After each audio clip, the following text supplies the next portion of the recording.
जय श्री कृष्ण। धर्म की सूक्ष्म गति और फल भोग में जीव की परतंत्रता। मार्कंडेय जी कहते हैं, धर्मव्याध ने कौशिक ब्राह्मण से कहा, वृद्ध पुरुषों का कहना है कि धर्म के विषय में केवल वेद प्रमाण है। यह बात बिल्कुल ठीक है, तो भी धर्म की गति बड़ी सूक्ष्म है।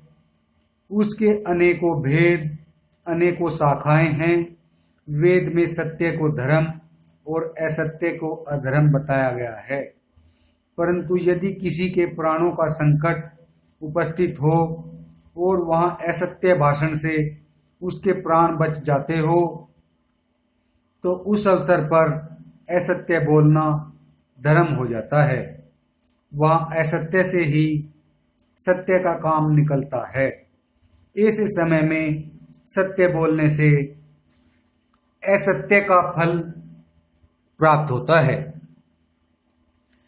इससे यह निष्कर्ष निकलता है कि जिससे परिणाम में प्राणियों का अत्यंत हित होता हो, वह ऊपर से असत्य दिखने पर भी वास्तव में सत्य है।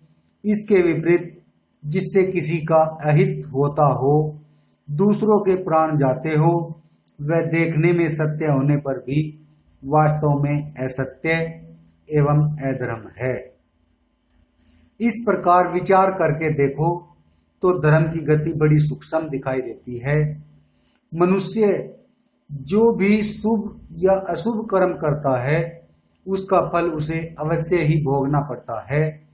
यदि उसे बुरे कर्मों के फलस्वरूप प्रतिकूल दशा प्राप्त होती है, दुख आ पड़ते हैं, तो वह देवताओं की निंदा करता है, ईश्वर को कोसता है, परंतु अज्ञानवश अपने कर्मों के परिणाम पर उसका ध्यान नहीं जाता।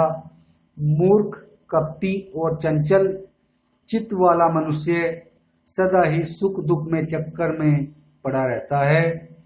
यदि बुद्धि, सुंदर शिक्षा और पुरुषार्थ कोई भी उसे उस चक्कर से बचा नहीं सकते। यदि पुरुषार्थ का फल पराधीन न होता, तो जिसकी जो इच्छा होती उसे ही प्राप्त कर लेता। परंतु देखा यह जा रहा है कि बड़े बड़े संयमी, कार्यकुशल और बुद्धिमान मनुष्य भी अपना काम करते करते थक जाते हैं, तो भी उन्हें इच्छानुसार फल नहीं मिलता। तथा दूसरा मनुष्य जो जीवों की हिंसा करता है और सदा लोगों को ठगता ही रहता है, मौज से जिंदगी बिता रहा है, कोई बिना उद्योग के ही अपार संपत्ति का स्वामी हो जाता है और किसी को दिन भर काम करने पर मजदूरी भी नसीब नहीं होती। कितने ही दीन मनुष्य पुत्र के लिए तपस्या करते, देवताओं को पूजते हैं, किंतु उनके बालक पैदा होकर कुल में कलंक लगाने वाले निकल जाते हैं। और बहुत से ऐसे हैं जो अपने पिता के कमाए हुए धन धान्य तथा प्रचुर भोग विलास के साधनों के साथ जन्म लेते हैं और लौकिक मंगलाचार में ही इनका जन्म होता है। इसमें कोई संदेह नहीं कि मनुष्यों को जो रोग होते हैं वे उनके कर्मों के ही फल हैं। जैसे बहेलिए छोटे मृगों को कष्ट देते हैं, उसी प्रकार वे रोग और व्याधियां जीवों को पीड़ा देती रहती है। भोग पूरा होने पर औषधियों का संग्रह रखने वाले चिकित्सा कुशल वैद्य उन रोगों का उसी प्रकार निवारण कर देते हैं जैसे वधिक मृगों को भगा देते हैं। विप्रवर, यह तो तुम भी देखते हो कि जिनके पास भोजन का भंडार भरा पड़ा है, वे प्राय संघरणी से कष्ट पा रहे हैं, उसे खा नहीं सकते। दूसरी ओर जिनकी भुजाओं में बल है, जो स्वस्थ और शक्तिशाली है, वे अन्न के अभाव में त्राही त्राही कर रहे हैं। बड़ी कठिनता से उनके पेट में कुछ जा पाता है। इस प्रकार यह संसार असहाय है और मोह शोक में डूबा हुआ है। कर्मों के अत्यंत प्रबल प्रवाह में पड़कर निरंतर उसकी आधी व्याधि रूपी प्रचंड तरंगों के थपेड़े सह रहा है। यदि जीव फल भोगने में स्वतंत्र होता तो न कोई मरता और न बूढ़ा होता, सभी मनचाही कामनाओं को प्राप्त कर लेते। अप्रिय की प्राप्ति तो किसी को होती ही नहीं।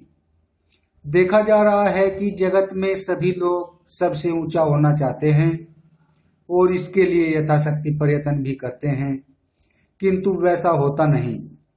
बहुत से मनुष्य एक ही नक्षत्र और लगन में उत्पन्न होते हैं, परंतु पृथक पृथक कर्मों का संग्रह होने के कारण फल की प्राप्ति में महान अंतर हो जाता है।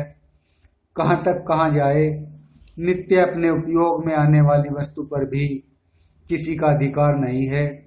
श्रुति के अनुसार यह जीवात्मा सनातन है और संपूर्ण प्राणियों का शरीर नाशवान है। शरीर पर आघात करने से शरीर का तो नाश हो जाता है, किंतु अविनाशी जीव नहीं मरता। अब कर्म बंधन में बंधा हुआ फिर दूसरे शरीर में प्रविष्ट हो जाता है। जीवात्मा की नित्यता और पुण्य पाप कर्मों के शुभाशुभ परिणाम। कौशिक ब्राह्मण ने प्रश्न किया, हे कर्मवेताओं में श्रेष्ठ, जीव सनातन कैसे हुआ? इस विषय को मैं ठीक ठीक समझना चाहता हूँ। धर्मव्याध ने कहा, देह का नाश होने पर जीव का नाश नहीं होता। मूर्ख मनुष्य जो कहते हैं कि जीव मरता है, सो उनका यह कथन मिथ्या है। जीव तो इस शरीर को छोड़कर दूसरे शरीर में चला जाता है। शरीर के पांचों तत्वों का पृथक पृथक पांचों भूतों में मिल जाना ही उसका नाश कहलाता है। इस जगत में मनुष्य के किए हुए कर्मों का दूसरा कोई नहीं भोगता। इस जगत में मनुष्य के किए हुए कर्मों को दूसरा कोई नहीं भोगता। उसने जो कुछ कर्म किया है उसे वह स्वयं ही भोगेगा। किए हुए कर्म का कभी नाश नहीं होता। पवित्र आत्मा मनुष्य पुण्य कर्मों का आचरण करते हैं और नीच पुरुष पाप कर्मों में प्रवृत्त होते हैं। वे कर्म मनुष्य का अनुसरण करते हैं और उनसे प्रभावित होकर वह दूसरा जन्म लेता है। ब्राह्मण बोला, जीव दूसरी योनि में कैसे जन्म लेता है? पाप और पुण्य से उसका संबंध किस प्रकार होता है और पुण्यमयी तथा पापमयी योनियों की प्राप्ति उसे किस तरह होती है?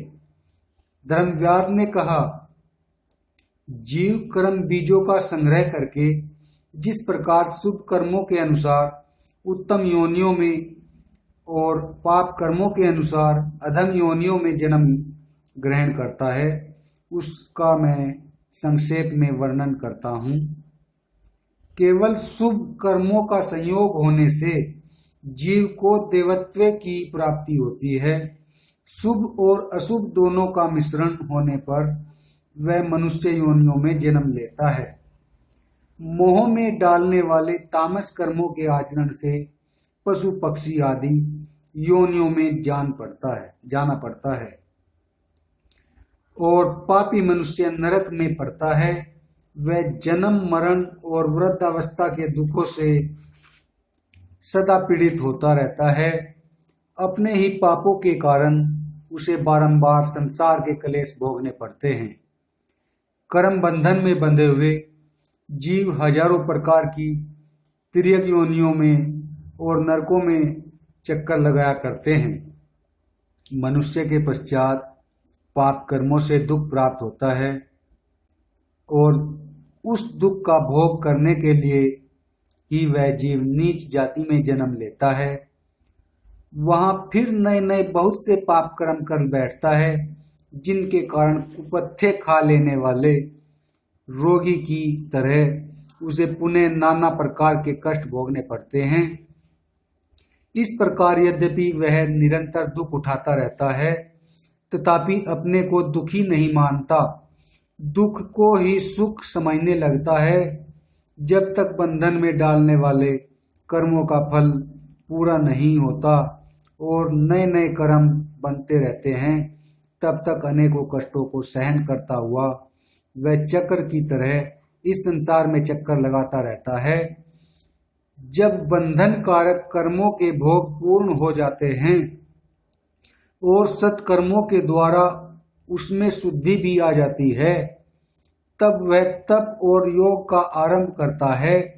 अतः पुण्य कर्मों के फलस्वरूप उसे उत्तम लोकों की प्राप्ति होती है, जहां जाकर वह शोक में नहीं पड़ता।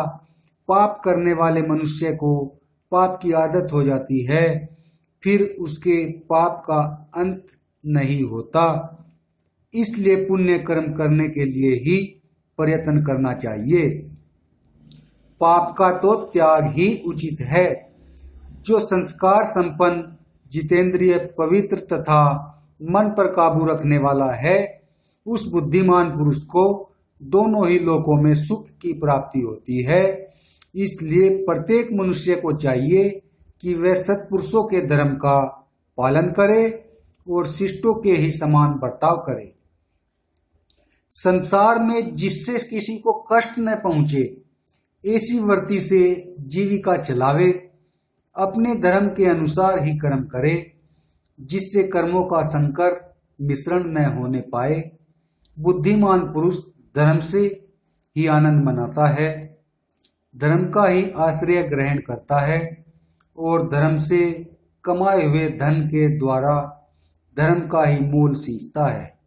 इस प्रकार वह धर्मात्मा होता है, उसका चित्त स्वच्छ एवं प्रसन्न हो जाता है तथा मित्र जनों से संतुष्ट होकर वह इस लोक और परलोक में भी आनंदित होता है। धर्मात्मा पुरुष शब्द, स्पर्श, रूप, रस और गंध सभी प्रकार के विषय सुख और प्रभुत्व प्राप्त करता है। यह स्थिति उसके धर्म का ही फल माना जाता है। धर्म के फल रूप से सांसारिक सुखों को पाकर जिसे तृप्ति या संतोष नहीं होता, वह ज्ञान दृष्टि के कारण वैराग्य को प्राप्त होता है। बुद्धि के नेत्रों से देखने वाला मनुष्य राग, द्वेष आदि दोषों से युक्त नहीं होता, वह विरक्त तो पूर्ण हो जाता है, पर धर्म का परित्याग नहीं करता। संपूर्ण जगत को नाशवान समझकर वह सबको ही त्यागने का प्रयत्न करता है। तत्पश्चात प्रारब्ध के भरोसे न बैठकर वह उचित उपाय से मुक्ति के लिए उद्योग करता है। इस प्रकार वैराग्य को प्राप्त होकर वह पाप कर्मों को परित्याग करता है, फिर धार्मिक होकर अंत में मोक्ष प्राप्त कर लेता है।